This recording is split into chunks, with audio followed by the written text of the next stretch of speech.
Magpiprito tayo ngayon ng tambakol, mga kawalwal. Ito ang ulam namin, mga kawalwal, tambakol. Yan, piprito ko yan at sasabawan ko yung ulo, mga kawalwal. Masarap to, sabaw kasi tag-ulan. Ito ang ulam namin for today, mga kawalwal.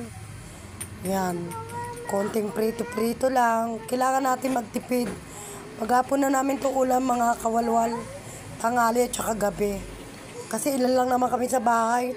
3. Ito, matatapos ang pinirito, mga kawalwal. Tapos magsasabaw na tayo.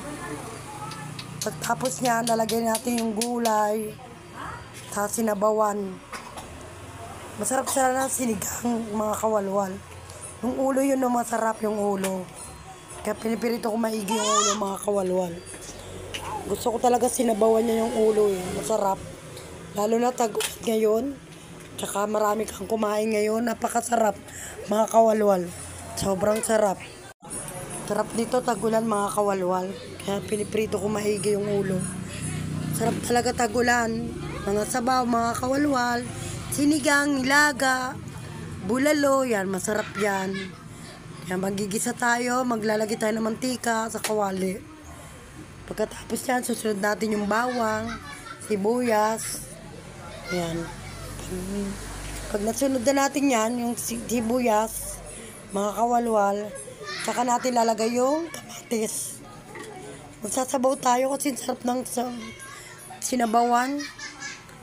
Lalo na mainit-init yung kanin, mga kawalwal. Sobrang sarap. Mapaparami na naman ako ng kain ito. Kaya yan, gisa-gisa lang.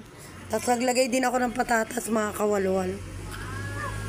Para masarap kasi para hindi masayang yung patatas. Matagal na kasi ito sa rep.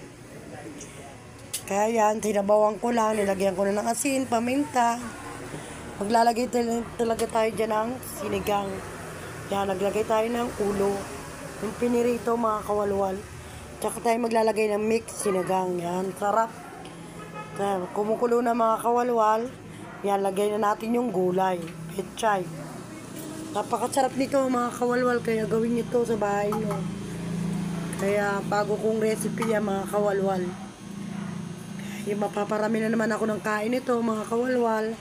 Maraming salamat sa panonood nyo lagi ng upload ko, mga kawalwal. Thank you so much, mga followers. Thank you. Napakasarap. Ang dami nito, mapapakain ako. Salamat.